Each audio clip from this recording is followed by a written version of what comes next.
एक श्लोक है जो काफ़ी समय पहले मैंने पढ़ा था। अस्थि चरम में देहि ममम तामे ऐसी प्रीत तैसी जो श्री राम होत न भवभीत।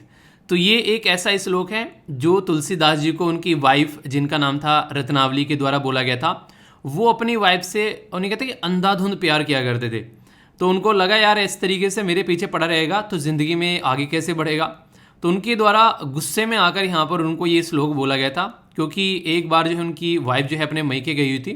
तो उसके चलते वो उनके पीछे पीछे वहाँ पर रात को तूफान से लड़ते हुए पता नहीं कैसे कैसे, मतलब ये में बनाते हैं कि मरे हुए सांप पर बैठकर, पता नहीं, मतलब बहुत सारी कहानियाँ हैं कि वो अपनी वाइफ के पास में मिलने गए। तो फिर उनकी वाइफ ने उनको बोला ये श्लोक कि अस्थि चरम में देह ममम तामी ऐसी प्रीति तैसी जो श्री राम में होत न होत भवभीति। तो इनके एक तरीके से जैसी जो श्रद्धा, जैसी आस्था तुमको मेरे अंदर है, ऐसी आस्था ऐसी श्रद्धा अगर भगवान के अंदर होती तो कोई टेंशन ही नहीं होती। तुम ये हड्डी और मांस का बना हुआ जो शरीर है इसके पीछे पड़े हो। तो वो श्लोक मुझे याद आ गया जब मैंने ये न्यूज़ देखी।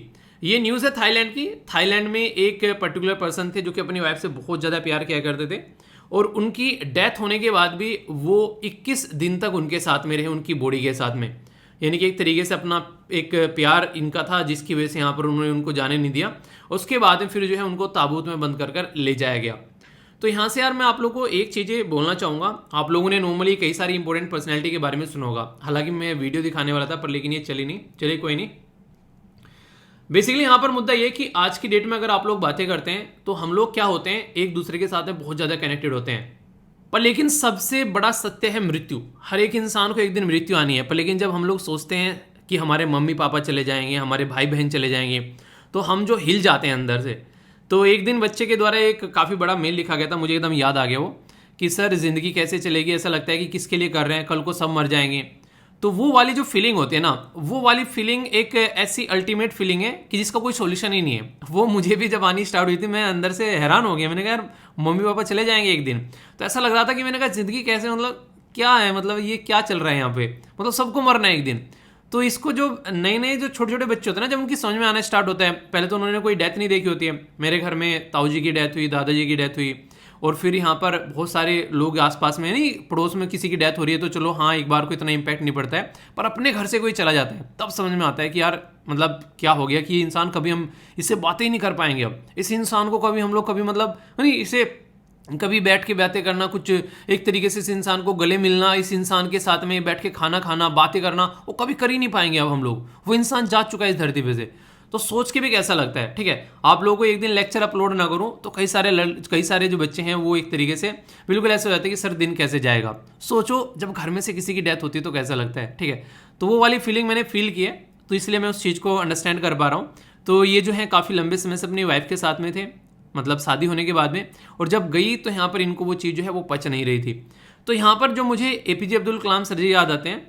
अपने काम में इतना ज़्यादा डूब जाओ ना, वो अपने काम में इतना डूब गए कि उनको अपनी शादी तक याद नहीं रही। ठीक है, वो एक ऐसा तरीका है कि पता तो है, देखिए हर एक दिन सबकी डेथ होनी है, तो क्यों ना अपने काम में इतना डूबा जाए जो काम आप लोग करते हैं, ताकि कल को चलकर अगर आप लोग के जो आसपास के जिन्हों आप लोगों को प्यार करते हैं, जो आप लोग जो कि जिनकी रेस्पेक्ट करते हैं, मम्मी पापा जिनके साथ में आप लोग रहना चाहते हैं, उनकी ज़िंदगी को इतना शानदार बनाया जाए कि वो अपनी ज़िंदगी को शानदार तरीके से एंजॉय करके चले।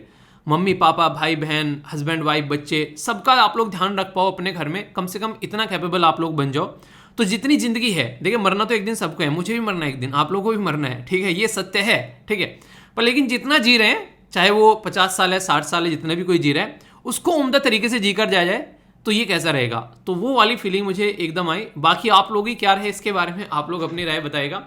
मुझे काफ़ी डिफरेंट सा लगा जब मैंने आर्टिकल देखा ये, तो मुझे लगा आप लोगों के साथ में शेयर करता हूँ। ठीक है, आज है संडे को फंडे बनाते हैं, थोड़ा सा स्टडी डे बनाएंगे, पर उससे पहले आप लोगों को कम्युनिटी सेक्शन में जाना है। मैंने एक छोटा सा यहाँ पर एक पोल डाला है, इसमें पार्टिसिपेट करो। कम से कम 20-30 हज़ार लोग पार्टिसिपेट करने चाहिए, तभी तो पता चलेगा ढंग से कि क्या करना चाहिए। क्योंकि कई सारे बच्चों के द्वारा बोला गया सर हिंदू और मैगजीन को मर्ज कर दो, लगभग 70% बच्चे बोल रहे हैं। ठीक है, तो इसी के बारे में सोच रहा हूँ, क्योंकि कई सारे आर्टिकल जो हैं वो रिपीट आते हैं, तो उसकी वजह से अगर मर्ज कर दिया जाए तो और ज़्यादा प्रोडक्टिविटी बन जाएगी। पर लेकिन कई सारे बच्चे ये भी बोल रहे हैं कि सर रिविजन हो जाता है अच्छा खासा, प्लीज़ इसको मर्ज नहीं कीजिए, और 2 टाइम हमारे सेट हो रखे हैं, उसमें दिक्कत आ जाएगी। ठीक है, तो यहाँ पर आप लोग पोल कीजिए, उसके बाद में देखेंगे जिस तरीके से भी रेस्पॉन्स यहाँ पर आएगा। अभी 8000 लोगों के द्वारा यहाँ पर पोलिंग की गई है, तो आप लोग ज़्यादा से ज़्यादा पार्टिसिपेट कीजिए, फिर मैं एक अंदाज़ा लगा पाऊंगा क्या करना चाहिए। और उसमें भी देख लेंगे, ऐसा नहीं कि थोपा जाएगा, क्योंकि जो चल रहा है वो तो सभी देख रहे हैं जिनको मजा आ रहा है। पर लेकिन अगर बात की जाए तो उसको उस तरीके से अगर देखेंगे क्या क्या उसमें चेंजेस किए जा सकते हैं, अगर नहीं तो ऐसा भी नहीं कि चेंज करना ही जरूरी है, ऐसा भी चल सकता है, कोई दिक्कत नहीं है, ठीक है।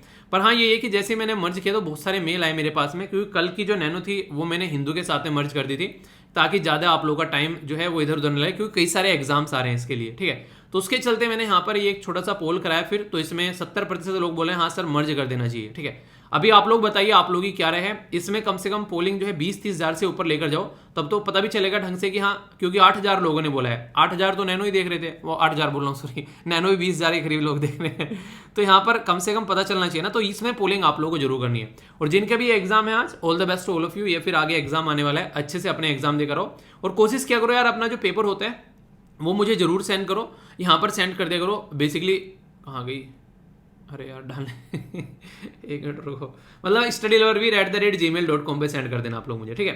तो एक छोटी सी बात थी जो आप लोगों के साथ में शेयर करनी थी। आज संडे को फंडे बनाते हैं, थोड़ा सा स्टडी डे बनाएंगे। यहाँ पर आज के बारे में बात करें तो यहाँ पर एक तो सबसे पहले यहाँ पर एक आर्टिकल है गेहूं के बारे में, क्राइसिस चल रहे हैं अभी हमारी कंट्री में भी, बात की जा रही है कि गेहूं को हम लोग एक तरीके से बोल तो रहे हैं कि रसिया और यूक्रेन के बाद में हम जो मार्केट में गेहूं कैप्चर करेंगे, पर लेकिन क्या हमारे यहाँ पर इतनी पैदावार हो रही है, पॉइंट नंबर 1।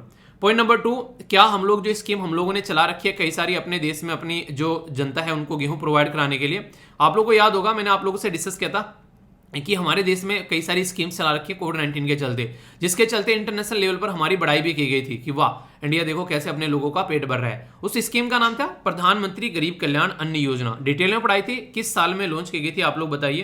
तो अभी गेहूं के बारे में बहुत सारी बेसिक इन्फॉर्मेशन आप लोगों से डिस्कस करूंगा, इसी के साथ में मैं आप लोगों से जो ग्रीन रिवोल्यूशन है उसके बारे में बातें करूंगा, बहुत सारी बातें आप लोगों को जानने को मिलेगी, तो कई सारी बातें हम लोग यहाँ पर समझ पाएंगे।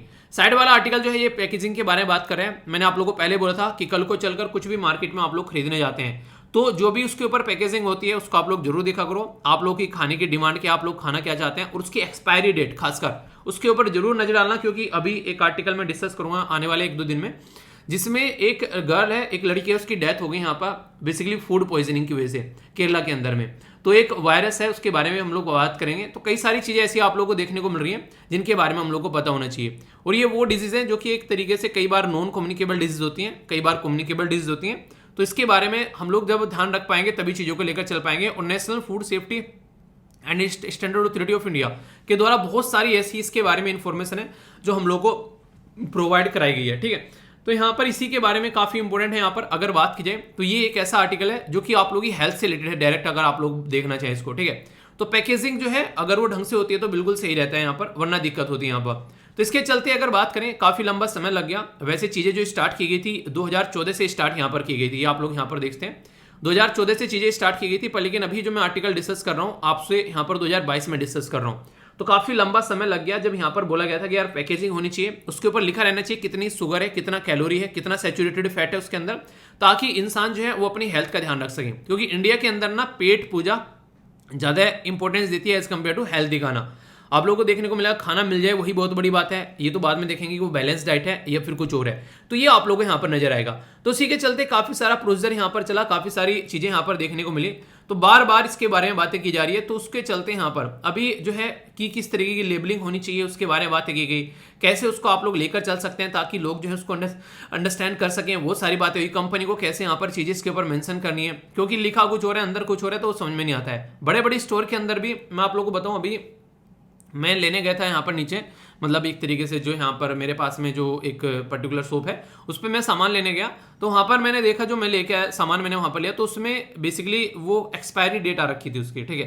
तो कई बार ऐसी चीज़ें आप लोगों को देखने को मिलती है, उस टाइम तो आनन फानन में कई बार हम लोग रख लेते हैं पर फिर पता चलता है ये चीज़ें। तो इसलिए मैं तो कोशिश करता हूँ कि मैक्सिमम टाइम जो है एक्सपायरी डेट देखकर ही सामान लिया जाए, वरना फिर खाने के बाद में दिक्कत हो रही है, पेट में कोई मतलब नहीं है। एक कोडेक्स एलिमेंटेरियस कमीशन है जो कि आप लोग याद रखिएगा, ये बेसिकली एक इंटरनेशनल बॉडी है जो कि यहाँ पर फूड एंड स्टैंडर्ड अथॉरिटी के साथ में बेसिकली फूड के स्टैंडर्ड के बारे में बात करती है, और WHO के द्वारा स्टैब्लिश किया गया था फूड एंड एग्रीकल्चर ऑर्गेनाइजेशन के साथ में मिलकर। ये क्वेश्चन भी कई बार बन चुका है। तो कोडेक्स एलिमेंटेरियस जो कमीशन है उसके बारे में आप लोग याद रखते हैं, ठीक है। तो कई सारी बातें यहाँ पर बता रखी हैं। बाकी हमारी कंट्री में जो काम करने वाली है food standard authority of India है जो कि इस मुद्दे के ऊपर काम करती है। सोल्ट कितना है, शुगर कितना एडिड होना चाहिए, उन सब के बारे में, क्योंकि हेल्थ के ऊपर इनका डायरेक्ट इंपैक्ट रहता है। तो उसी से रिलेटेड यहाँ पर बातें की जा रही है। लेबलिंग होनी चाहिए, यस या फिर नो, आप लोग ही क्या रहे हैं, आप लोग इसके बारे में बता सकते हैं, ठीक है।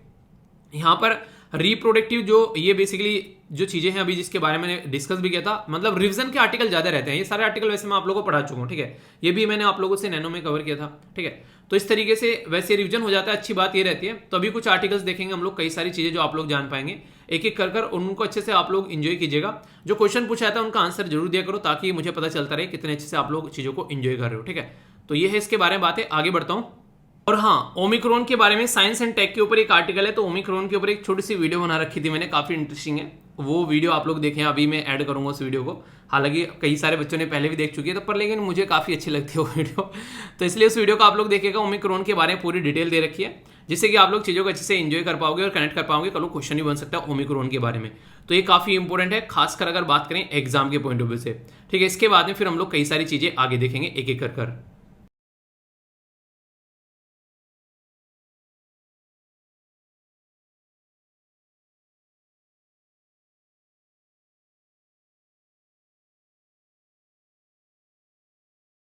ओमिक्रॉन वेरिएंट, अगर किसी से बात करूं फर्स्ट टाइम ये ओमिक्रॉन वेरिएंट क्या होता है, तो अगर किसी इंसान ने इसके बारे में बिल्कुल भी नहीं सुना होगा तो उसको ये समझ में नहीं आएगा कि ये आखिर चीज क्या है। तो सबसे पहले तो किसी का नामकरण जो होता है उसके बारे में हम लोग बात करते हैं। तो कोरोना वायरस, जिसको आप लोग सार्स कोव 2 बोलते हैं, तो यहां पर एक तरीके से वायरस, उसी का जो बीमारी का नाम है उसको बोलते हैं कोविड 19। तो सार्स कोव 2 जो कि यहां पर वायरस है, तो उसके वेरिएंट यहां पर नजर आते हैं। जैसे एक फैमिली में कई सारे बच्चे आप लोगों को देखने को मिलते हैं, उसी तरीके से यहां पर जो कोरोना के अगर बात करें, कई सारे वेरिएंट आप लोगों को यहां पर नजर आ रहे हैं बीमारी के, जिसके चलते यहां पर इनके अलग अलग नाम दे दिए गए हैं। तो ये जो नामकरण किया जा रहा है ये आज से नहीं है, मैंने कहा ना, इससे पहले भी हुआ है। जैसे आप लोगों ने देखा होगा अल्फा, गामा, डेल्टा, बीटा, अब तक का सबसे जो ताकतवर यहां पर है वो है डेल्टा, जिसके बारे में आप लोगों ने कई बार सुना भी होगा कि ये जो है अगर किसी इंसान को हो जाए तो उसको लेकर ही डूबता है। तो इसी तरीके से नामांकन यहां पर ओमिक्रॉन का भी करना था कि आखिर नाम क्या रखा जाए। तो जब नामांकन की बातें यहां पर चल रही थी, उस टाइम पर यह बोला गया कि यार देखो ऑलरेडी यहां पर दो शब्द हैं, अब नेक्स्ट जो यहां पर कतार में एक है NU, ठीक है, और एक है यहां पर XI। तो यहां पर यह बोला गया अगर XI यहां पर रख देते हैं तो दिक्कत देखने को मिलेगी, क्योंकि चाइना के प्रेसिडेंट है जिनका नाम है शी जिनपिंग, तो ये लगेगा कि कोरोना यही है, तो ये कंडीशन यहां पर खराब क्रिएट कर सकती है और किसी कंट्री की इमेज खराब कर सकती है, तो इसलिए इसको ड्रॉप कर दिया।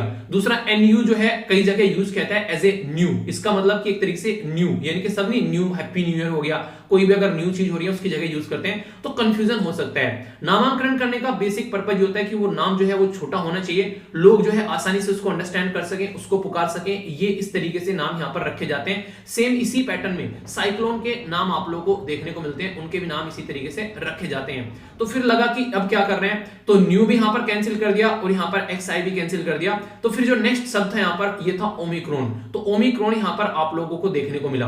आगे जो भी यहां पर चीजें निकल कर आएंगी उनके भी नाम यहां से निकल कर आएंगे, क्योंकि already alpha, beta, gamma, delta ये सारे नाम जो हैं वो ऑक्युपाई हो चुके हैं, यानी कि ये अलग अलग वेरिएंट अभी आप लोगों को देखने को मिलेंगे मार्केट में, इनके नाम ऑलरेडी हैं। जैसे अल्फा जो है यहां पर ये है B117, ये यूके से निकल कर आया। निकल कर आने का मतलब ये बिल्कुल भी नहीं है, कतई नहीं है कि वो पर्टिकुलर वायरस जो है वो वहां पे हुआ है, नहीं, ये पहली बार वहां पे आइडेंटिफाई किया गया, ये है इसका मतलब। हमारे देश में डेल्टा आइडेंटिफाई किया गया सबसे पहले 11 मई 2021 में, और एक और है हमारे देश का, यह है कप्पा, कटप्पा नहीं कप्पा।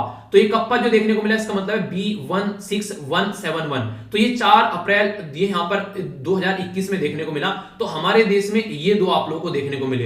अभी अगर मैं आप लोगों से बात करूं दो कैटेगरी के बारे में जो काफी ज्यादा न्यूज में है, एक को बोल रहे हैं यहां पर वेरिएंट ऑफ कंसर्न। तो वेरिएंट ऑफ कंसर्न में आप लोगों को ये कंडीशन देखने को मिलेगी कि वो जो ट्रांसमिट होता है वो बड़ी जल्दी जल्दी होता है, उसका एक तरीके से जो बॉडी के अंदर जो इम्यून सिस्टम होता है उसको बर्बाद करने की क्षमता रखता है। और इसी के साथ में अगर बात करें तो यहां पर किसी इंसान को अगर हो जाए तो जो ऑलरेडी अवेलेबल दवाइयां हैं वो उसके ऊपर जल्दी से काम नहीं करती हैं, तो ऐसी सिचुएशन आप लोगों को देखने को मिलेगी। तो ये इस कैटेगरी में अब तक टोटल 5 वेरिएंट आप लोगों को यहां पर नजर आएंगे। पहला है ओमिक्रॉन, जिसको आप लोग शॉर्ट फॉर्म में इसका जो नाम है वो है B11529। तो ये इंपॉर्टेंट है, मैच करने के लिए आ जाता है। पहले सदर्न अफ्रीका बोला गया था कि ये सदर्न अफ्रीका में पाया जाता है, पर लेकिन फिलहाल अभी ये कंफर्म कर दिया गया है कि ये सदर्न अफ्रीका में नहीं, ये साउथ अफ्रीका कंफर्म कर दिया गया यहाँ पर, तो इसलिए कंफ्यूज मत हो जाना साउथ अफ्रीका और सदर्न अफ्रीका के साथ में। डेल्टा जो है ये हमारे देश में सबसे पहले आइडेंटिफाई किया गया B16172, ये यहाँ पर इसका नामांकन किया गया, जो कि gamma P1, beta B1351, alpha B117, तो ये यहाँ पर ब्राजील, साउथ अफ्रीका और ब्रिटेन से निकल कर आए, ये उसी ड्यूरेशन में। तो ये वेरिएंट ऑफ कंसर्न की कैटेगरी में यहाँ पर रख दिए गए हैं। अगर बात करूं वेरिएंट ऑफ इंटरेस्ट के बारे में, तो ये दो और इंपॉर्टेंट आप लोग यहाँ पर याद रख सकते हैं आज की डेट तक का। MU B1621, ये आप लोगों को वेरिएंट ऑफ जो है इंटरेस्ट की कैटेगरी में नजर आएगा, और लैम्डा C37 ये देखने को मिलेगा वेरिएंट ऑफ इंटरेस्ट की कैटेगरी में, जो कि कोलंबिया और पेरू से निकल कर आए, यानी कि ये आप लोगों को साउथ अमेरिका से देखने को मिलेंगे। तो ये कई सारे ऐसे इश्यूज हैं जिनके बारे में आप लोग आइडिया रख सकते हैं, जो कि आगे भी क्वेश्चन आप लोगों से बन सकते हैं। जब हम लोग बात करते हैं यहाँ पर सस्टेनेबल डेवलपमेंट गोल के बारे में, तो जो हेल्थ है वो काफी इंपॉर्टेंट गोल है, और तीसरे नंबर पर उसको रखा गया है कि भाई साहब हेल्थ जो है उसको फोकस कर आप लोगों को चलना पड़ेगा। और ये टोटल मिलाकर 17 सस्टेनेबल डेवलपमेंट गोल है, जिनके अंदर टारगेट हम लोगों ने 169 डिवाइड कर रखे हैं। कैसे? जैसे तीसरे नंबर का गोल आप लोगों के सामने, अगर इसको मैं थोड़ा सा और अच्छे से डिवाइड करूं आप लोगों के सामने, तो ये तीसरा गोल जो है वो अपने आप में ही यहाँ पर अगर स्टार्ट करेंगे 3.1 से, तो 3.9 तक पहुंचा हुआ है, यानी कि इसके अंदर 9 आप लोगों को अलग से टारगेट नजर आए। मैंने आप लोगों को इसलिए बताया ताकि कभी भी कोई आप लोगों से कोई पूछ भी ले तो आप लोग उसको एक्सप्लेन कर सको कि हाँ भाई साहब ऐसे होता है ये, और उसको लगे कि हाँ रियलिटी में इंसान को इस टॉपिक की जानकारी है। ओके, बहुत ही उम्दा आर्टिकल है, ध्यान से सुनिएगा। बहुत सारी बेसिक चीजें बताने वाला हूं और कई सारी चीजें आप लोगों को पता भी होना चाहिए। जैसे यूक्रेन और रशिया के बीच में लड़ाई हुई, तो ये आर्टिकल बेसिकली यहां पर कवर किया गया, द हिंदू के द्वारा भी और अलग अलग न्यूज़पेपर के द्वारा कवर किया गया। जैसी लड़ाई हुई वैसे यहां पर जो गेहूं का प्राइस है वो यहां पर बढ़ गया। आप लोग देखते हैं गेहूं का प्राइस जो है यहाँ पर कितना सारा एकदम बढ़ गया, यहाँ पर ये एक्सपोनेंशियल ग्रोथ आप लोगों को देखने को मिलेगा। जैसे यहाँ पर लड़ाई की बातें चली और जैसे यहाँ पर अटैक किया, वैसे यहाँ पर ये रीजन आप लोगों का पहुंच जाएगा कि गेहूं जो है वो बहुत महंगा हो गया। अपने देश में आप लोगों को ये फील नहीं होगा, क्योंकि हमारे देश में हमारी खुशकिस्मती है कि हमारे किसान भाई बहन जो है अच्छा खासा एक तरीके से यहाँ पर देश के अंदर सामान उगा लेते हैं, ठीक है, तो इसलिए हमारे देश के लिए अच्छी चीजें हैं। पर लेकिन रियलिटी में अगर बात करें इंटरनेशनल लेवल पर अगर आप लोग जाएंगे, बहुत सारे देश ऐसे हैं जो कि सारी चीजें जो हैं वो बेसिकली दूसरे के ऊपर डिपेंडेंट उनकी रहती है। अपनी जिंदगी में वो कुछ ही नहीं कर पा रहे, मतलब अपनी जिंदगी में क्या बोलूं, बेसिकली उनके वहां पर ऐसी जगह ही नहीं है। मान लीजिए कोई ऐसा है रसिया जैसा देश, ठीक है, तो रसिया जैसे देश में फिर भी एक तरीके से माहौल ऐसा बन रहा है चलो कि वो उगा पा रहे हैं गेहूं को, ठीक है, पर लेकिन कई सारे देश ऐसे हैं जहां पर नहीं हो पाती चीजें। मान लीजिए कोई रेगिस्तान में है तो वहां पर कैसे है, तो एक प्रॉपर कई सारे देश में अलग अलग चीजें उगती हैं, तो इस तरीके से समझ सकते हैं। अभी यहां पर मुद्दा क्या है, यहां पर मुद्दा अभी यहां पर यह है कि रसिया और यूक्रेन की जैसी लड़ाई हुई यहां पर, तो वीट का जो अपॉर्चुनिटी है मिल गई हमारे देश को कि हम लोग इसको एक्सपोर्ट कर सकते हैं, क्योंकि वहां से तो कोई व्यापार हो नहीं रहा है, सारी चीजें बंद हो चुकी हैं। और हमारे देश में 24.2 मिलियन टन जो है आज के में, यानी कि जितना हम लोग को चाहिए अपने लिए उसका 2 गुना हमारे पास में बफर स्टॉक में रखा हुआ है, तो इसको बेचकर हम लोग पैसा कमा सकते हैं, ऐसा बात बोलेगी यहाँ पर। तो काफी इंपॉर्टेंट क्वेश्चन आप लोग का बन सकता है प्रीलिम्स के लिए भी और मेंस के लिए भी, तो समझेंगे पहले कुछ इंपॉर्टेंट चीजें आप लोग देखिए कि इंडिया मोस्ट जो वीट है वो कौन कौन से देश को जाता है। तो सबसे ज्यादा तो बांग्लादेश को हम लोग बेचते हैं, सबसे ज्यादा, फिर श्रीलंका को जाते हैं, यूएई को, फिलीपीन को, Indonesia, Nepal, Yemen, Qatar, south Korea, Oman, तो ये वो देश हैं जिनको हम लोग अपना गेहूं बेचते हैं। तो ये एक मोटा मोटा सा आइडिया आप लोग रखेगा, इन देशों को हम लोग अपना गेहूं बेचा करते हैं। अब यहाँ पर इन देशों को तो हम लोग गेहूं बेचते हैं, और सोचो अब उन देशों को जिनको रसिया और यूक्रेन गेहूं बेचा करते थे, अब वहां पर वो गेहूं नहीं बेच पाएंगे, तो उन देशों को भी हम लोग आने वाले टाइम में गेहूं बेच सकते हैं, क्योंकि रोटियां जो है वो सब खाना पसंद करते हैं। पसंद क्या, बेसिकली कई सारे लोग ऐसे हैं जिनका बिना रोटी के काम नहीं चलता है, कई सारे लोग ऐसे जो चावल खा के जिंदा रह लेते हैं, पर कई सारे लोग ऐसे जो बिना रोटी के काम नहीं चलते हैं, ठीक है, जिनमें से मैं भी एक हूं नॉर्मली देखा जाए तो मतलब हाँ ये ऐसी चीजें कि खा तो कुछ भी लेता हूं, पर लेकिन अगर बात करें मुझे 1 महीने तक रोटी नहीं मिलेगी, चावल ही चावल खाने, तो थोड़ा सा टफ हो जाता है, ठीक है। हालांकि पहले बहुत ज्यादा था ये जब घर पे रहा करते थे, पर लेकिन जैसे जैसे बाहर रहना स्टार्ट कर दिया और वो चीजें हो गई तो वो आदतें छूटनी स्टार्ट हो जाती है फिर, तो अब चीजें नॉर्मल हो चुकी है काफी हद तक, ठीक है। पहले तो ऐसा था कि बिना रोटी के काम नहीं चलेगा, हमारे घर में आज की डेट में भी ये चीजें रहती हैं, जो अगर रोटी बनाएंगे तो चावल भी, मतलब चावल बनेगा तो साथ में रोटी भी बनती है, ठीक है, क्योंकि जो है रोटी की आदत पड़ी हुई है खाने की बेसिकली ऐसी चीजें आप लोग बोल सकते हो। आपने देखा कि कई बार ऐसा होता है कि चलो चावल बना लेते हैं, आज रोटी रहने देते हैं। हालांकि अब चीजें थोड़ी थोड़ी चेंज हो रही हैं, पर लेकिन पहले नॉर्मली ऐसी चीजें देखने को मिला करती थी, और गांव के लोगों में नॉर्मली आप लोगों की चीजें नजर भी आ जाती हैं। शहर में चीजें काफी हद तक चेंज रहती हैं, वो एक अलग बात है। आप लोगों की क्या राय है इसके बारे में, आप लोग अपनी राय बता सकते हैं। रसिया जो है वो वर्ल्ड में सबसे ज्यादा वीट एक्सपोर्ट करते हैं, यानी कि दुनिया में जितना जो चावल एक्सपोर्ट किया जाता है उसमें से, सॉरी चावल नहीं, गेहूं एक्सपोर्ट किया जाता है, उसमें से 18% अकेला रसिया एक्सपोर्ट करता है। रीजन क्या है, रसिया का जो एरिया है दुनिया में सबसे बड़ा है। अगर बात करेंगे रसिया के बारे में पर लेकिन रसिया के अंदर जो है पॉपुलेशन काफी कम है, यानी कि उग तो ज्यादा रहा है और खाने वाले कम है, तो इसका मतलब क्या हो गया, तो बेचेंगे सीधा सीधा। और दूसरे नंबर पर चाइना सबसे ज्यादा प्रोड्यूस करता है और तीसरे नंबर पर इंडिया सबसे ज्यादा प्रोड्यूस करते हैं। यूक्रेन जो है वो अमंग टॉप 5 एक्सपोर्टर है दुनिया में, यानी कि यूक्रेन अगर आप लोगों से पूछ ले कौन कितना एक्सपोर्ट कर रहा है, रसिया और यूक्रेन को मिला दे तो दुनिया का 1/4 यानी कि 1/4 गेहूं जो है वो यूक्रेन और रसिया एक्सपोर्ट करते थे।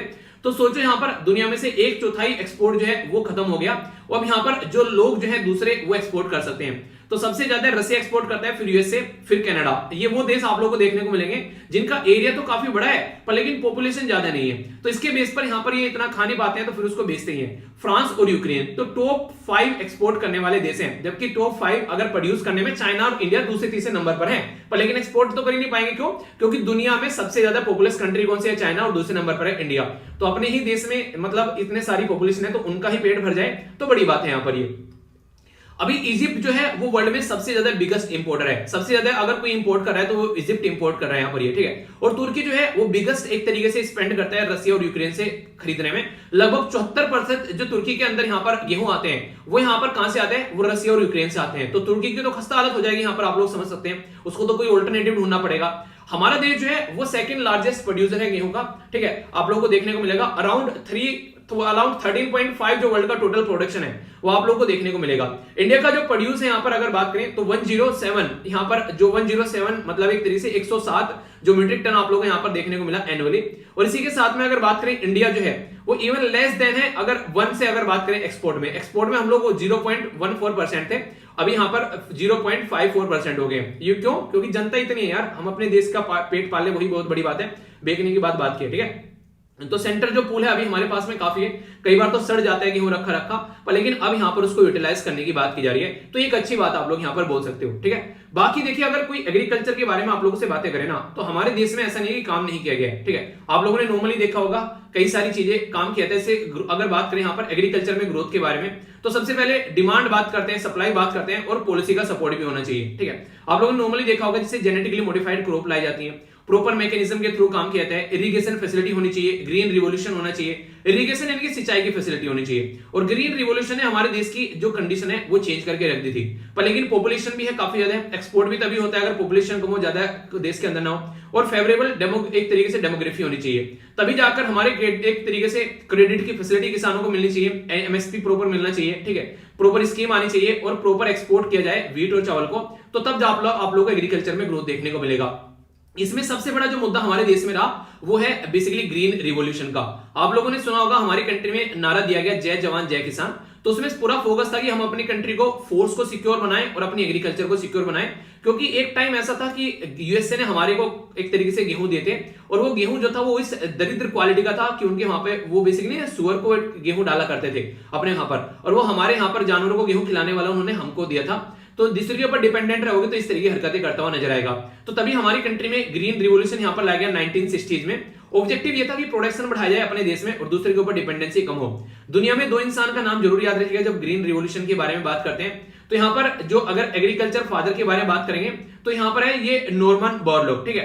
तो ये मेक्सिको के साइंटिस्ट थे, और अपनी कंट्री के कौन है जो एग्रीकल्चर के फादर, वो है एमएस स्वामीनाथन, इनका नाम जरूर याद रखेगा। तो यहाँ पर किस तरीके से हम लोग गेहूं और चावल का प्रोडक्शन बढ़ा सकते हैं उसके ऊपर यहाँ पर काम किया गया। और इंटरनेशनल लेवल पर भी एक इंपॉर्टेंट ऑर्गेनाइजेशन है जो इस फील्ड में काम करती है, ये भी आप लोगों को पता होना चाहिए। इस ऑर्गेनाइजेशन का नाम क्या है? इसको बोलते हैं international fund for agriculture development, जो कि 1977 में बनाई गई थी एक गरीबी को मिटाने के लिए, भुखमरी और इन सब चीजों को रिड्यूस करने के लिए, ठीक है।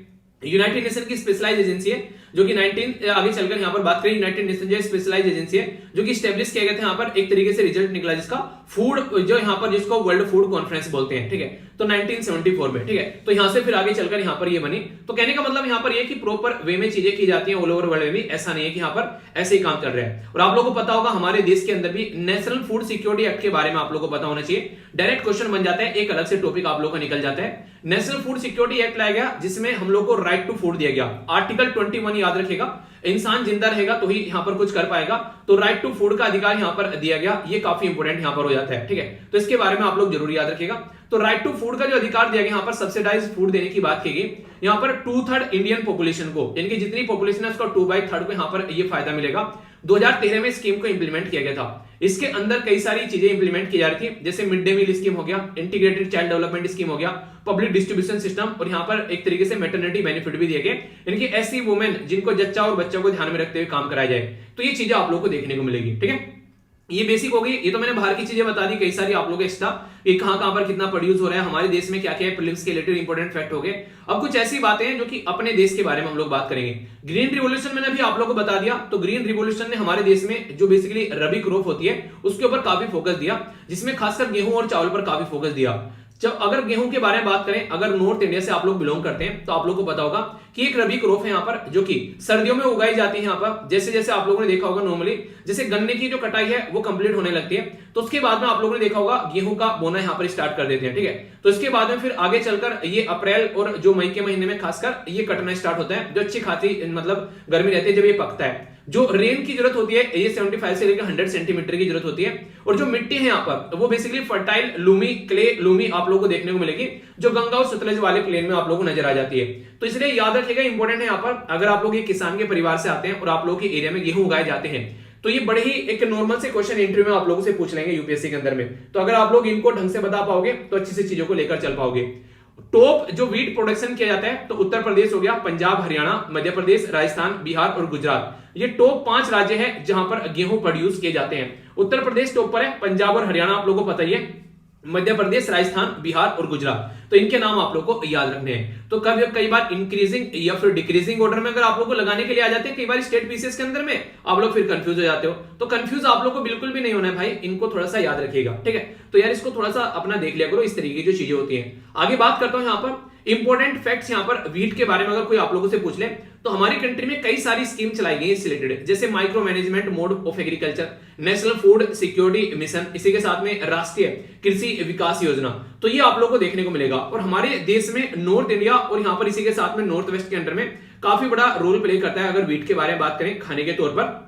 और ये एक तरीका अनाज की जो फसल है यहाँ पर गेहूं, ये बिल्कुल बेसिकली सेकंड है यहाँ पर अगर बात करें चावल के बाद में। यानी कि सबसे ज्यादा चावल खाए जाते हैं आप लोगों को पता होगा कोस्टल एरिया में काफी लार्ज स्केल पर और मैक्सिमम लोगों को। अच्छा, आप लोगों से पूछो गेहूं खाना ज्यादा पसंद करते हो? गेहूं मतलब गेहूं नहीं मतलब रोटी, ठीक है। और दलिया भी आप लोग खा सकते हो, गेहूं का दलिया भी अच्छा लगता है, वो आप लोगों को जिससे गर्मी आती है तो ठंडा भी रहता है, ठीक है। ओट्स वगैरह का दलिया आप लोग खा सकते हो। ये कुछ ऐसी डाइट है जो मेरी एक तरीके से मतलब मेरी लाइफ का काफी बड़ा पार्ट रहती है, जैसे गेहूं का दलिया हो गया, ठीक है, और इसी तरीके से ओट्स वगैरह हो गया, ठीक है, साबूदाने की खीर हो गई। ये सारी चीजें ऐसी रहती है जिनको लाइफ में आप लोग अपना पार्ट बना सकते हैं। इससे आप लोग की बॉडी में भी ठंडक रहेगी और खासकर आप लोगों की हेल्थ भी अच्छी रहेगी। और ये इतना भी नहीं कि बहुत महंगा होता है, सस्ते भी रहते हैं, आसानी से आप लोग की पॉकेट पर भी ज्यादा नेगेटिव इंपैक्ट नहीं पड़ेगा।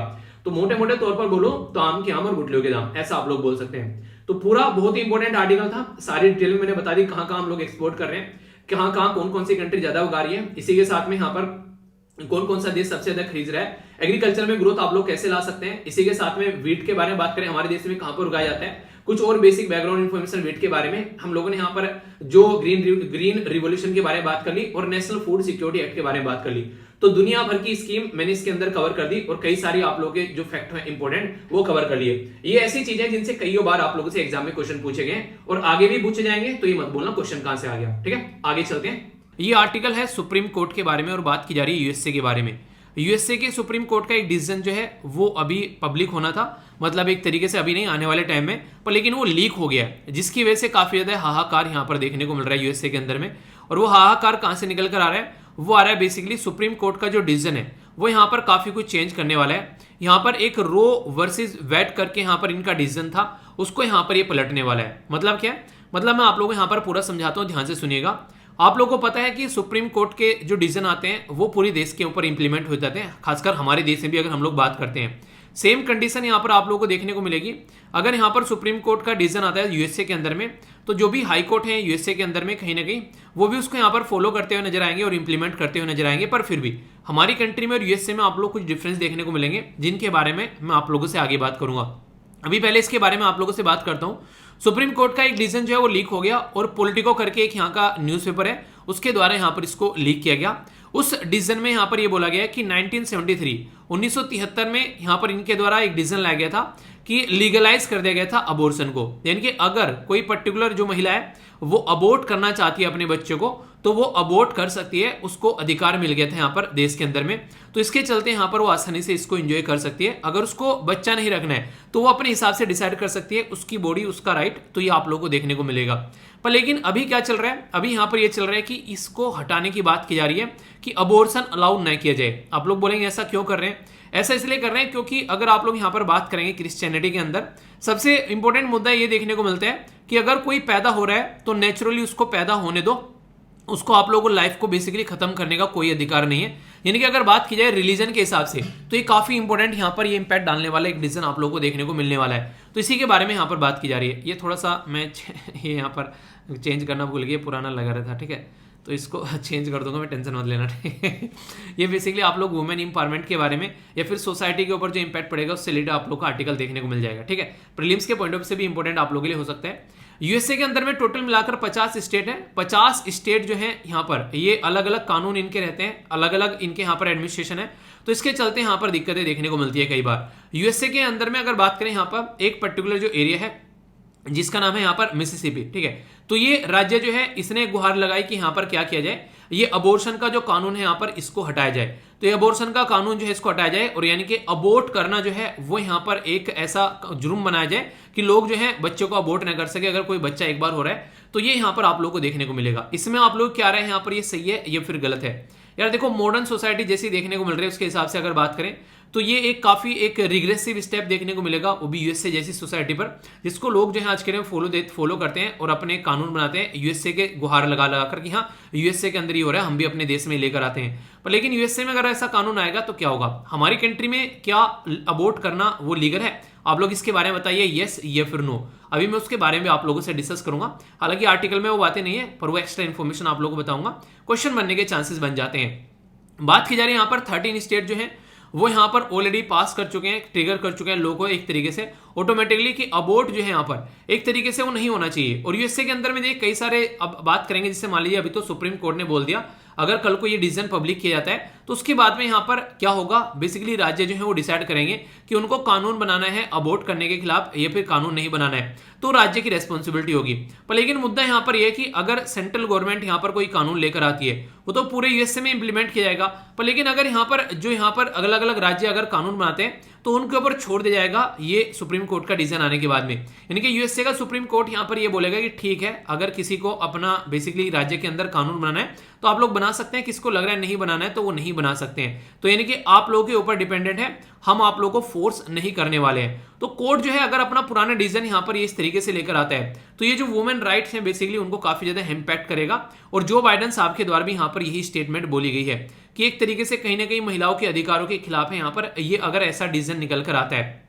हालांकि बहुत सारे ऐसे लोग हैं जो कि अबॉर्शन के खिलाफ हैं, उनका मजा आ रहा है, वो लेकर इसको काफी खुश हैं, वो बल्ले बल्ले चिल्ला रहे हैं कि हाँ यही होना चाहिए देश के अंदर में। तो उनके लिए आप लोग यहाँ पर ये चीजें देखने को मिलेगी। तो ये काफी एक अपने ही आप में काफी सोचने वाला मुद्दा है कि क्या इस तरीके से यहाँ पर चीजें देखने को मिलनी चाहिए। अबॉर्शन के बारे में जब आप लोग यहाँ पर बात करते हैं तो नॉर्मली क्या होता है, देखिए बच्चे को पेट के अंदर ही नॉर्मली अगर बेसिकली कोई कंडीशन देखने को मिलती है कई बार तो उसको पेट के अंदर ही मारा जाता है। कैसे? यहाँ पर बेसिकली उसको पार्ट्स को तोड़ तोड़कर उसके पार्ट्स को अंदर से यहाँ पर निकाला जाता है। तो ये होता है अबॉर्ट करने का प्रोसीजर, जो कि यहाँ पर जो आप लोगों ने नॉर्मली सुना भी होगा इसके बारे में। तो बच्चे को पेट में ही मार देना, और मारा कैसे जाता है, इसे 23 वीक का अगर फिटस यहाँ पर हो गया है तो फिर यहाँ पर उसको काट कर, उसके हाथ काट कर, पैर काट कर ऐसे निकाला जाएगा। तो ये जो क्रिश्चियनिटी है यहाँ पर वो इसको मना करती है। तो अगर इस तरीके से देखा जाए तो क्रिश्चियनिटी सही बातें कर रही है। पर लेकिन अगर दूसरे तरीके से देखा जाए कि अगर बच्चा जो है वो किसी और रीजन की वजह से है, मतलब अगर बात करें यहाँ पर बच्चा जो है यहाँ पर ऐसा हो गया किसी के साथ में यहाँ पर रेप किया गया और उसकी वजह से उसका बच्चा पैदा हो रहा है, ठीक है, किसी माइनर के साथ में रेप किया गया है, ठीक है, या फिर यहाँ पर कोई गलत तरीके से एक तरीके से मान लीजिए 2 पर्सन है आपस में शादी करके रह रहे हैं पर लेकिन आगे चलकर उनका डाइवोर्स हो गया है तो उनको बच्चा नहीं रखना है, तो क्या होगा? अगर कोई वुमेन जो है वो फिजिकली डिसेबल है, उसको कोई प्रॉब्लम हो रही है तो उसमें क्या होगा, मेंटली इल वुमेन जो है उसके साथ में कई बार रेप कर दिया जाता है, उसका क्या होगा? कोई प्रेग्नेंट वुमेन है, कोई एबनॉर्मलिटी के साथ में जूझ रही है, जिंदगी में बहुत ज्यादा फ्रस्ट्रेट है, वो अपनी ही जिंदगी को नहीं थाम रही है, बच्चे को थामने की कंडीशन में अगर नहीं है तो उसका क्या होगा? कोई ह्यूमैनिटेरियन डिजास्टर आ गया, यानी कि एक तरीके से ऐसा हो गया कि घर में डेथ हो गई कईयों की यहाँ पर, जैसे कोरोना वायरस की वजह से और कोई इशू बन गया, तो बच्चे को पालने की कंडीशन में अगर कोई नहीं है तो क्या होगा? तो ये कुछ ऐसी कंडीशन यहाँ पर निकल कर आती है कि अगर ये केस इंक्लूड होते हैं तो फिर यहाँ पर बच्चे को अबॉर्ट करना चाहिए। तो ये एक तरीके से यहाँ पर अधिकार दे दिए जाते हैं। हमारी कंट्री में अगर मैं आप लोगों से बात करूं तो अब से पहले मेडिकल टर्मिनेशन प्रेगनेंसी एक्ट था 1971 का, जो फॉलो किया जाता था। 20 सप्ताह की प्रेगनेंसी को टर्मिनेट किया जा सकता था, पर कंडीशन के चलते। अभी जो कंडीशंस मैंने आप लोगों को बताई है, पहले यहां पर मैरिड वुमेन ही प्रेगनेंसी को टर्मिनेट कर सकती थी, पर लेकिन अब अनमैरिड वुमेन के लिए भी अलाउ कर दिया गया जो लेटेस्ट कानून आया है। मतलब क्या है? मतलब यहां पर यह कि आप लोगों को पता है लिविंग रिलेशनशिप वाला फंडा भी हमारे देश में भी देखने को मिलता है, और ऑलरेडी कोर्ट जो है वो बोल चुके हैं कि आर्टिकल 21 के तहत, ये याद रखिएगा, आर्टिकल 21 के तहत ये आप लोग का अधिकार है कि आप लोग किसी के साथ में भी रह सकते हैं। ये शादी करना, ये सारी आप लोग के पर्सनल इशू के अंदर आते हैं, तो कोई भी इसको बेसिकली कुछ नहीं बोलेगा, ठीक है। तो ये बातें यहां पर बोली जाती हैं, तो इसके चलते इसके बारे में आप लोग यहां पर याद रख सकते हैं। यहां पर 20 सप्ताह की प्रेगनेंसी आप लोग टर्मिनेट कर सकते थे, पर लेकिन यहां पर अब 24 सप्ताह की प्रेगनेंसी जो है वो आप लोग यहां पर टर्मिनेट कर सकते हैं, अगर यहां पर चाहे तो। यहां पर कोई भी उसके अंदर इंटरफेयर नहीं करेगा। यानी कहने का मतलब यहां पर यह कि उसका टाइम ड्यूरेशन भी बढ़ा दिया गया, क्योंकि कई सारे ऐसे केसेस यहां पर देखने को मिले थे, जिसके चलते यहां पर बोला गया कि इसका टाइम जो है वो थोड़ा सा बढ़ा देना चाहिए, और उसके चलते यहां पर कई सारे लोगों के द्वारा यहां पर इसके ऊपर बात भी की गई थी, ठीक है। तो ये यहां पर काफी इंपॉर्टेंट एक इशू बन गया यहां पर, जिसके चलते यहां पर ये ऐसा इशू बन गया, जिसके चलते यहां पर लोगों ने काफी बातें की इसके बारे में कि हाँ ये सही है, पर लेकिन यहां पर भी कुछ ऐसी कंडीशन निकल कर आई कि इसको कैसे लेकर चलना है, ठीक है। तो यानी कि आप लोगों ने एक केस तो बना दिया कि हाँ इस तरीके से आप लोगों को इसको रखना है, पर लेकिन रखना कैसे है वो देखना पड़ेगा, क्योंकि यहां पर 24 वीक किस तरीके से आप लोग देखोगे। पहले यहां पर क्या कंडीशन थी? पहले थे यहां पर थी कि वन जो यहां पर एक रजिस्टर्ड मेडिकल प्रैक्टिशनर है, यानी कि एक मेडिकल डॉक्टर जो है यहां पर है, वो डिसाइड करेगा टिल 12 वीक, और 2 होंगे वो डिसाइड करेगा बेसिकली 20 वीक के उसमें अगर बात की जा रही है। पर लेकिन यहां पर क्या कर दिया, अभी वन जो रजिस्टर्ड मेडिकल प्रैक्टिशनर है वो 20 सप्ताह तक यहां पर ये डिसाइड करेगा, पर लेकिन 20 के ऊपर जा रहे हैं यहां पर अगर, ठीक है, यहां पर 20 से 24 तक तो 2 मेडिकल प्रैक्टिशनर रहेंगे, और अगर इससे भी ऊपर जा रहा है तो यहां पर बेसिकली तो एक मेडिकल बोर्ड बैठेगा, वो डिसाइड करेगा, क्योंकि इससे ऊपर अगर जा रहा है तो यहां पर जच्चा और बच्चा दोनों के हेल्थ के इश्यूज बन सकते हैं यहां पर, तो उसका ध्यान यहां पर रखना पड़ेगा, क्योंकि बच्चे का साइज जैसे जैसे बढ़ता चला जाता है वैसे वैसे इश्यूज यहां पर देखने को मिलते हैं, तो वो चीजें यहां पर अंडरस्टैंड करने वाली है, तो इसको ध्यान में रखते हुए यहां पर इसको अलाउ करना पड़ेगा।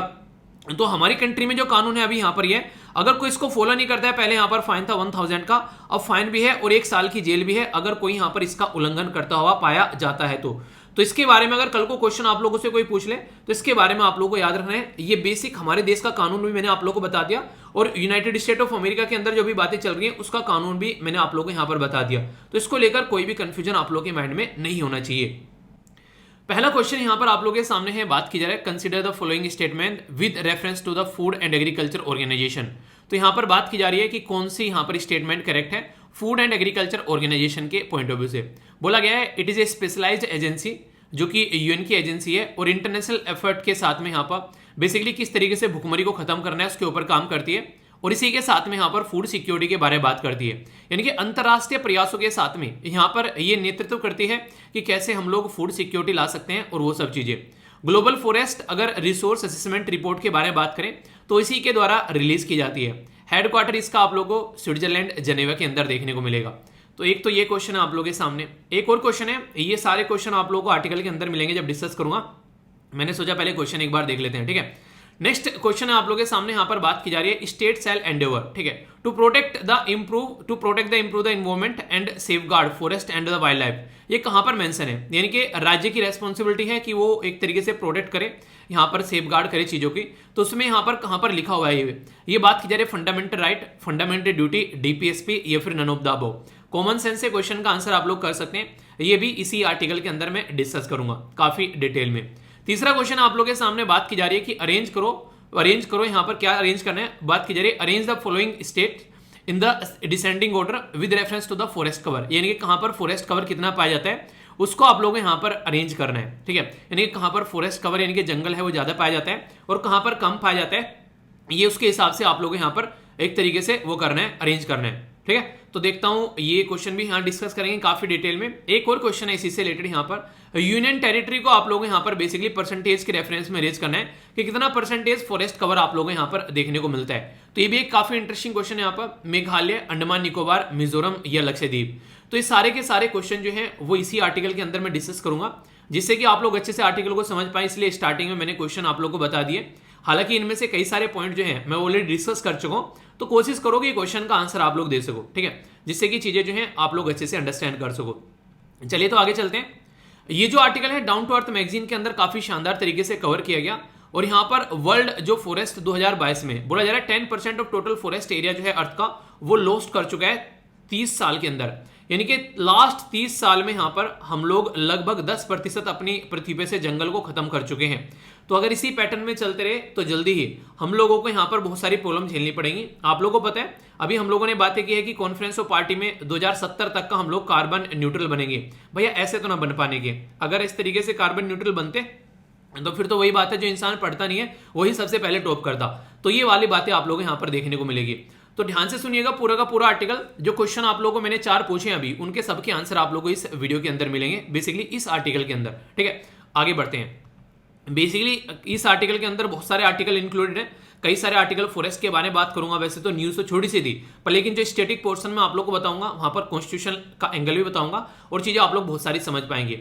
यूपीएससी प्रीलिम्स जीएस पेपर 3 के साथ में आप लोग कनेक्ट कर सकते हैं इन्वायरमेंट और फॉरेस्ट वाले एरिया के साथ में।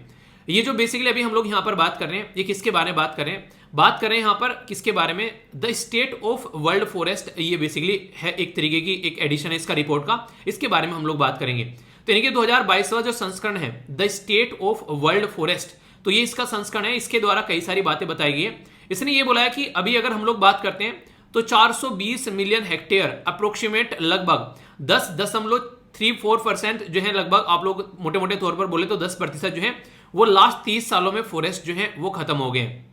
ये रिपोर्ट जो है ये वर्ल्ड फॉरेस्ट्री जो कांग्रेस है उसके द्वारा प्रिपेयर की गई और यहाँ पर बात की गई किस तरीके से यहाँ पर हम लोग जो है आज के डेट में कंडीशन खराब चल रही है। जो यहाँ पर ग्रीन रिकवरी और इसी के साथ में इन्वायरमेंटल क्राइसिस है, ये हम लोग को समझना पड़ेगा। अभी मैंने आप लोग को बताया किस तरीके से हम लोग प्रॉब्लम फेस कर रहे हैं। तो यहाँ पर रिपोर्ट में क्या क्या बातें लिखी गई हैं जो कि आप लोग आंसर राइटिंग में भी यहाँ पर यूज कर सकते हैं। 420 मिलियन हेक्टेयर जो है यहाँ पर लॉस्ट हो चुका है 1990 से लेके 2020 तक का। मैंने 30 साल बताया ना, तो 30 साल में यहाँ पर इतना खत्म हो चुका है।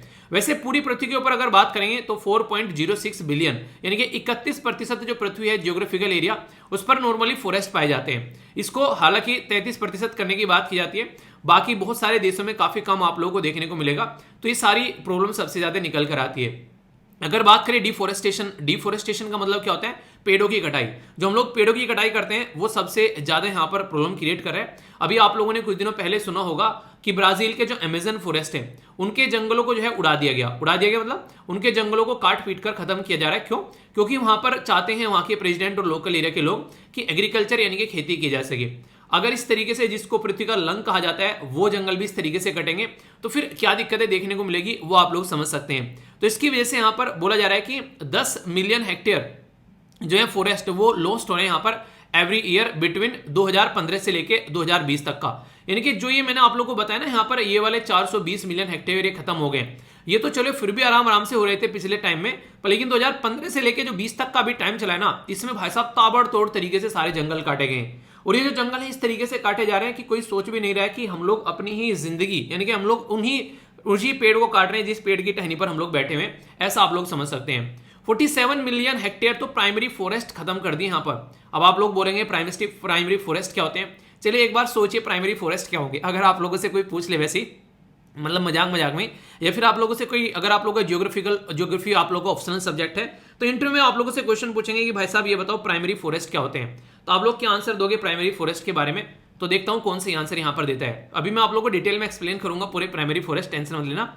तो बात की जा रही है 2000 से लेके 2020 तक का 47 जो यहाँ पर मिलियन हेक्टेयर प्राइमरी फॉरेस्ट खत्म हो गए और मोर देन 700 जो मेगा हेक्टेयर यहाँ पर ये लगभग इसी के साथ में 80% यहाँ पर टोटल फॉरेस्ट एरिया ये आप लोग खत्म होते हुए नजर आएंगे।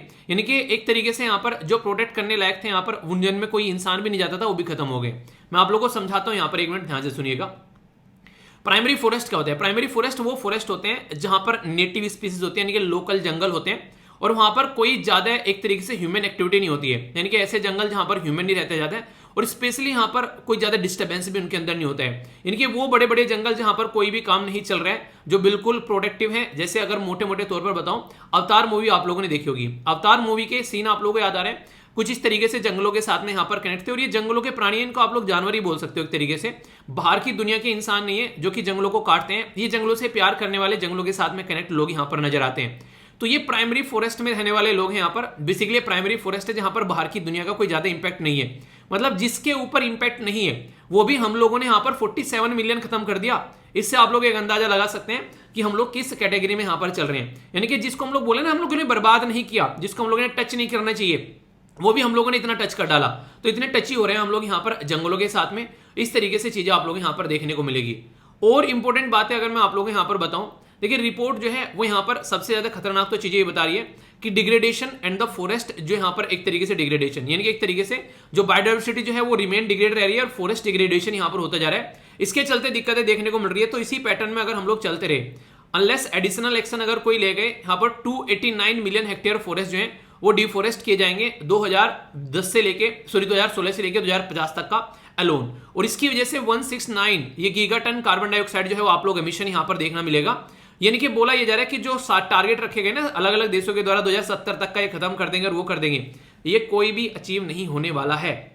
अगर जिस स्पीड में आप लोग जंगलों की कटाई कर रहे हैं तो ये आप लोगों को समझना पड़ेगा। तो जंगलों की कटाई नहीं करनी है, इसकी वजह से सारे जिस भी तरीके जंगल है यहाँ पर बेसिकली डिफिकल्टी हो गई है रिकवर करने में। जो भी यहाँ पर एक तरीके से कार्बन एमिशन जो जितना हो रहा है उसकी वजह से काफी सारी दिक्कतें निकल कर आ रही है और ये आगे आने वाले टाइम में और ज्यादा बढ़ता हुआ नजर आएगा। और जितना ज्यादा कार्बन एमिशन बढ़ेगा उतना ही ज्यादा टेम्परेचर बढ़ेगा, और जितना ज्यादा टेम्परेचर बढ़ेगा उतना ही ज्यादा ग्लोबल वार्मिंग आप लोग को देखने को मिलेगी। जितना ही ज्यादा ग्लोबल वार्मिंग बढ़ेगी उतना ही ज्यादा हर एक लेवल पर इंपैक्ट पड़ता हुआ नजर आएगा, चाहे वो हेल्थ के बारे में बात कर लीजिए, चाहे वो एग्रीकल्चर के बारे में बात कर लीजिए, और चाहे वो आप लोग किसी भी एरिया के बारे में बात करिए। खासकर अगर पृथ्वी के ऊपर यहाँ पर इन्वायरमेंट या फिर आप लोग फ्लोरा एंड फ्यूना, पेड़ पौधे फूल पत्तियां, हर एक जगह आप लोगों को इंपैक्ट पड़ता हुआ नजर आएगा। तो इसको हम लोग को सोचना पड़ेगा। अगर हम लोग इसको नहीं सुधारेंगे तो फिर ये हमको सुधार देगा, ऐसा आप लोग बोल सकते हैं। यानी कि नेचर के साथ में जितना खिलवाड़ हम लोग करेंगे उतना ही ज्यादा दिक्कतें हम लोग को यहाँ पर देखने को मिलने वाली हैं। जो नेक्स्ट बात मैं आप लोगों को यहाँ पर बताने वाला हूँ, ये बात सुनकर तो आप लोग थोड़े हैरान भी हो जाओगे। आज के डेट में अगर हम लोग बात करते हैं, यहाँ पर बात की जा रही है एक जो रिपोर्ट है यहाँ पर इसके द्वारा आज की डेट में कि अभी रिसेंटली 15% जो अभी पिछले कुछ टाइम में जो 250 के करीब नई नई जो बीमारियां निकल कर आई है जिसको हम लोग झेल रहे हैं, उसमें से 15% ऐसी हैं जिनका फॉरेस्ट के साथ में डायरेक्ट लिंक है। यानी कि फॉरेस्ट से वो बीमारी यहाँ पर निकल कर आ रही है। 30% जो न्यू डिजीज है यहाँ पर रिपोर्ट की गई है 1960 से, वो सारी जंगलों के जो जंगल को हम लोग डिफोरेस्टेशन कर रहे हैं और लैंड यूज कर रहे हैं जंगलों में घुस कर, उससे वो बीमारी निकल कर आ रही है। यानी कि कई सारी महामारी अभी जो आप लोगों को रिसेंटली देखने को मिल रही है, जैसे डेंगू फीवर हो गया, मलेरिया हो गया, इनका डायरेक्ट और इनडायरेक्ट आप लोगों का कनेक्शन जो है वो जंगलों के साथ में देखने को मिलेगा।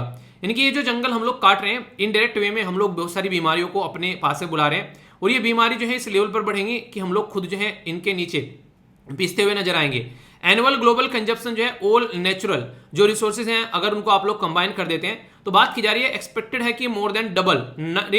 बेसिकली बात ये की जा रही है यहाँ पर कि इस तरीके से जैसे हम लोग चीजों को खत्म कर रहे हैं, तो महात्मा गांधी जी का वो एक डायलॉग नहीं, इसमें महात्मा गांधी बोलते हैं कि हमारी नीड के लिए यानी कि आवश्यकताओं के लिए तो हमारी पृथ्वी काफी अच्छी है, इसको हम लोग पूरा यूटिलाइज कर सकते हैं, पर लेकिन हमारी ग्रीड, हमारे लालच के हिसाब से अगर हम लोग सोचेंगे तो ये काफी ज्यादा खतरनाक है। तो नीड के हिसाब से अगर यूटिलाइज करेंगे तो बेस्ट है, पर लेकिन ग्रीड के हिसाब से नहीं। तो ये बात की जा रही है कि अभी फिलहाल जितना हम लोग यूज कर रहे हैं 92 बिलियन टन हम लोग यहाँ पर यूज कर रहे हैं जो पृथ्वी के नेचुरल रिसोर्सेज हैं, उनको आने वाले टाइम में 2060 में अगर इसी स्पीड से हम लोग बढ़ते रहे तो ये 190 बिलियन यूज करना स्टार्ट कर देंगे। यानी कि लगभग डबल के करीब हम लोग इनको यूज करेंगे।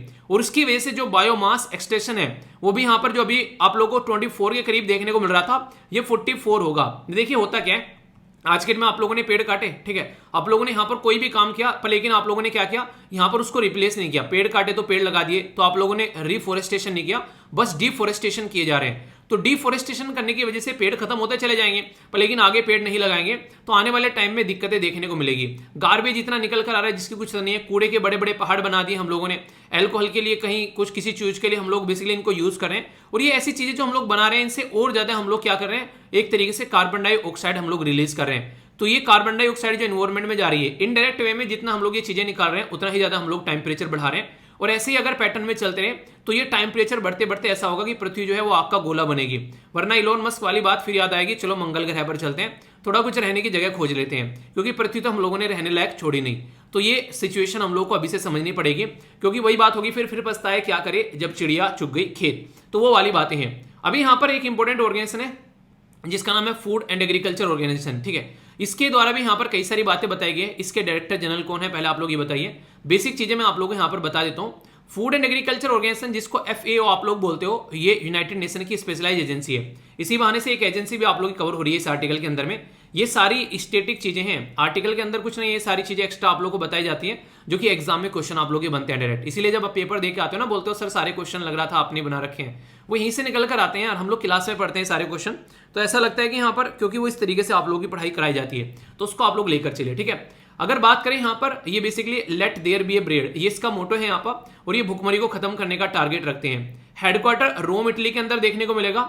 16 अक्टूबर 1945 में इसको क्यूबिक कनाडा के अंदर बनाया गया था, 16 अक्टूबर 1945, ठीक है। रिलीज की जाती है इसके द्वारा रिपोर्ट। तो आप लोगों से एक रिपोर्ट के बारे में क्वेश्चन कई बार बन जाते हैं कि ये रिपोर्ट किसके द्वारा प्रस्तुत की जाती है, तो याद रखिएगा रिपोर्ट जो है ग्लोबल फॉरेस्ट रिसोर्स असेसमेंट के बारे में बात करें तो ये जो प्रस्तुत की जाती है, ये यहाँ पर प्रस्तुत की जाती है फूड एंड एग्रीकल्चर ऑर्गेनाइजेशन के द्वारा।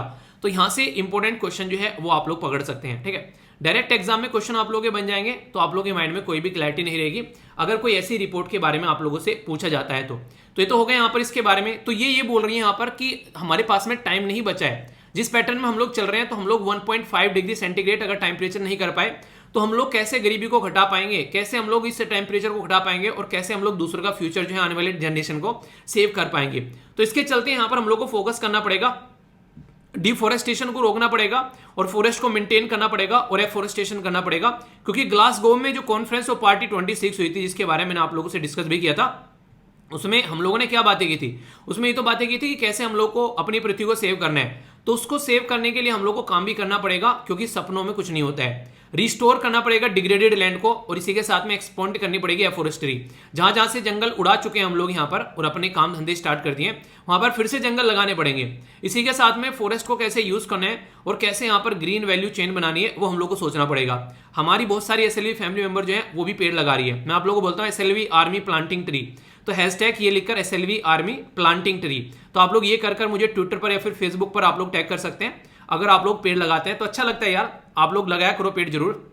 और ये आप लोग मेरे लिए फीस भी मान सकते हो उसको, अगर आप लोगों को लगता है कि फीस पे करनी है तो मेरी फीस है ये, ठीक है। जब भी टाइम मिले आप लोगों को कोई ना कोई पेड़ लगा दिया करो यार। आप लोग जन्मदिन पर पेड़ लगा सकते हो, ठीक है, कोई खुशी का मौका है जिंदगी में उसके ऊपर पेड़ लगा सकते हो। जब भी आप लोगों को मन करे एक पेड़ लगाओ जरूर कम से कम, तो पृथ्वी को हरा भरा बनाने में आप लोग अपना कंट्रीब्यूशन दे सकते हो, ठीक है। तो ये है बेसिकली जो कि आप लोग कम से कम अपनी साइड से कर सकते हो यहाँ पर। तो ये बातें हैं। तो ये कई सारी चीजें मैंने आप लोगों को यहाँ पर स्टैटिक बता दी, रिपोर्ट के अलावा भी आप लोगों को यहाँ पर ये चीजें बताई हैं जो मैंने अभी यहाँ पर एक ऑर्गेनाइजेशन के बारे में।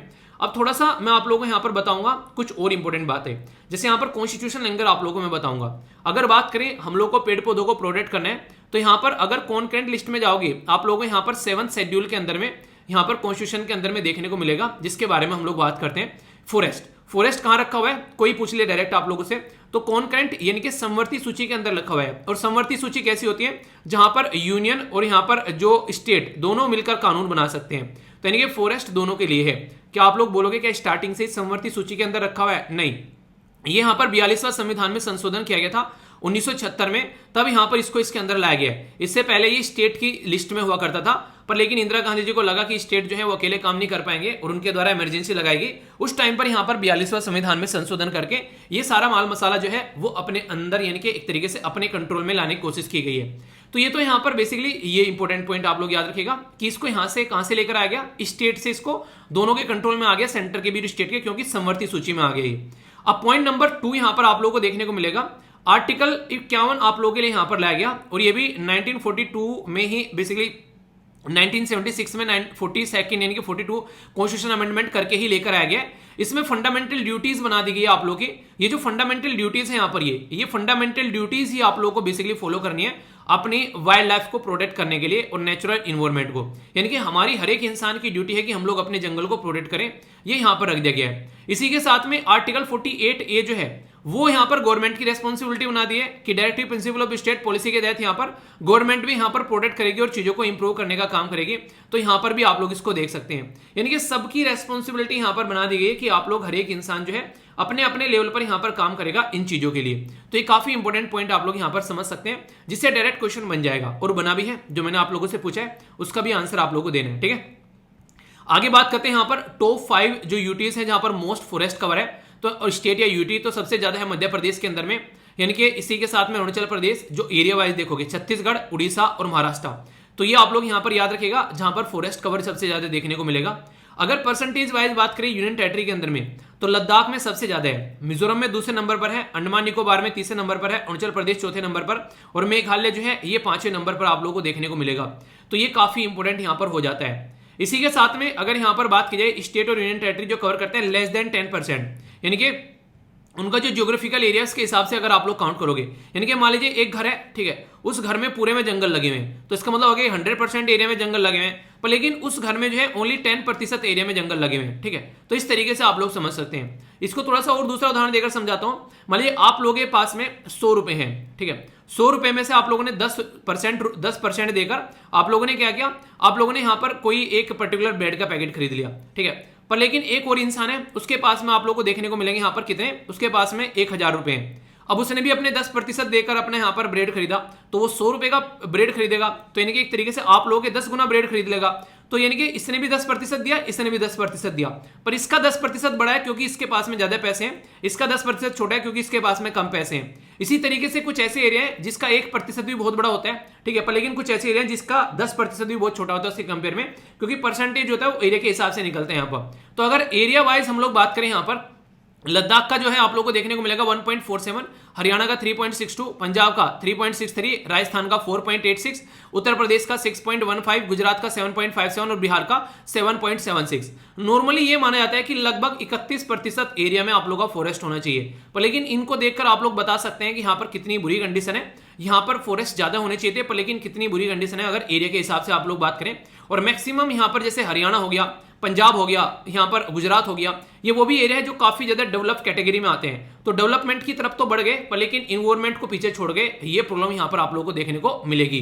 कुछ और इंपॉर्टेंट बातें जो एक्स्ट्रा आप लोगों के लिए यहाँ पर इंपॉर्टेंट हो सकती है, ट्रॉपिकल एवरग्रीन वेट फॉरेस्ट के बारे में अगर बात करते हैं तो वेस्टर्न घाट जो है यहाँ पर तमिलनाडु, केरला, ये कर्नाटका, यहाँ पर मैक्सिमम आप लोगों को देखने को मिलेंगे, ठीक है। इसी के साथ में फिर नॉर्थ ईस्ट में आप लोग जा सकते हैं जो शानदार तरीके जंगल है, पर लेकिन अगर सबसे ज्यादा पूछे कोई तो कर्नाटका में सबसे ज्यादा हाईएस्ट आप लोगों को यहाँ पर ट्री स्पीसीज देखने को मिलेगी, दूसरे नंबर पर तमिलनाडु और तीसरे नंबर पर आंध्र प्रदेश।